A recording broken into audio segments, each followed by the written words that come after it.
എല്ലാവർക്കും നമസ്കാരം.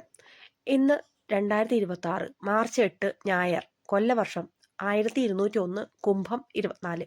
ഇന്നത്തെ പൊതുവായ നക്ഷത്രഫലം നോക്കാം. അശ്വതി, ഭരണി, കാർത്തിക. മനസ്സിൽ വിചാരിക്കുന്ന കാര്യങ്ങൾ നടപ്പിലാക്കാൻ അല്പം കഠിനാധ്വാനം വേണ്ടിവരും.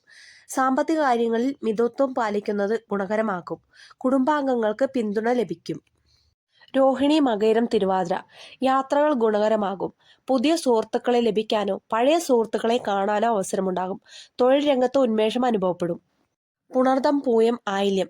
ആരോഗ്യകാര്യങ്ങൾ കൂടുതൽ ശ്രദ്ധ വേണം. ചെറിയ തടസ്സങ്ങൾ അനുഭവപ്പെട്ടേക്കാമെങ്കിലും വൈകുന്നേരത്തോടെ കാര്യങ്ങൾ അനുകൂലമാകും. അനാവശ്യ തർക്കങ്ങളിൽ നിന്ന് വിട്ടുനിൽക്കുക. മകം, പൂരം, ഉത്രം. ഔദ്യോഗിക രംഗത്ത് അംഗീകാരങ്ങൾ തേടിയെത്തും. പുതിയ ഉത്തരവാദിത്തങ്ങൾ ഏറ്റെടുക്കേണ്ടി വന്നേക്കാം. ഗൃഹത്തിൽ സമാധാനമുണ്ടാകും. അത്തം, ചിത്തിര, ചോതി. വിദ്യാർത്ഥികൾക്കും ഗവേഷകർക്കും മികച്ച ദിവസമാണ്. ചോതി നക്ഷത്രക്കാർക്ക് തടസ്സപ്പെട്ട് കിടക്കുന്ന കാര്യങ്ങൾ പൂർത്തിയാക്കാൻ സാധിക്കും. മനസ്സിന് സന്തോഷം നൽകുന്ന വാർത്തകൾ കേൾക്കും. വിശാഖം, അനിഴം, തൃക്കേട്ട.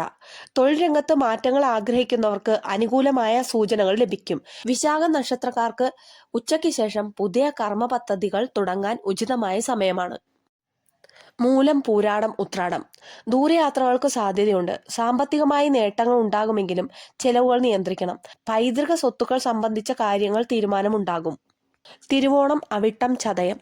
പൊതുപ്രവർത്തനങ്ങളിൽ ഏർപ്പെട്ടിരിക്കുന്നവർക്ക് ജനസമ്മതി വർദ്ധിക്കും. കലാരംഗത്തുള്ളവർക്ക് പുതിയ അവസരങ്ങൾ ലഭിക്കും. ഭക്ഷണകാര്യങ്ങളിൽ ശ്രദ്ധിക്കുക. പൂരുട്ടാതി, ഉത്രട്ടാതി, രേവതി. പുതിയ ബിസിനസ് ആശയങ്ങൾ നടപ്പിലാക്കാൻ സാധിക്കും. വിദേശ യാത്രയ്ക്ക് ശ്രമിക്കുന്നവർക്ക് അനുകൂലമായ മറുപടി ലഭിക്കും. കുടുംബത്തോടൊപ്പം സമയം ചെലവഴിക്കാൻ സാധിക്കും. ഞായറാഴ്ചയായതിനാൽ സൂര്യപ്രീതികരമായ കർമ്മങ്ങൾ, ആദിത്യ ഹൃദയം ജപിക്കുന്നത് തുടങ്ങിയവ ചെയ്യുന്നത് ഉത്തമമാണ്. ചോതി നക്ഷത്രക്കാർ ചുവപ്പ്, വെള്ള നിറത്തിലുള്ള വസ്ത്രങ്ങൾ ധരിക്കുന്നത് ശുഭകരമാണ്. ശ്രദ്ധിക്കുക, ഇത് പൊതുവായ ഗ്രഹനിലയെ അടിസ്ഥാനമാക്കിയുള്ള ഫലങ്ങളാണ്. വ്യക്തിപരമായ ജാതകത്തിലെ ദശാസന്ധികൾ അനുസരിച്ച് ഇതിൽ മാറ്റം വരാം.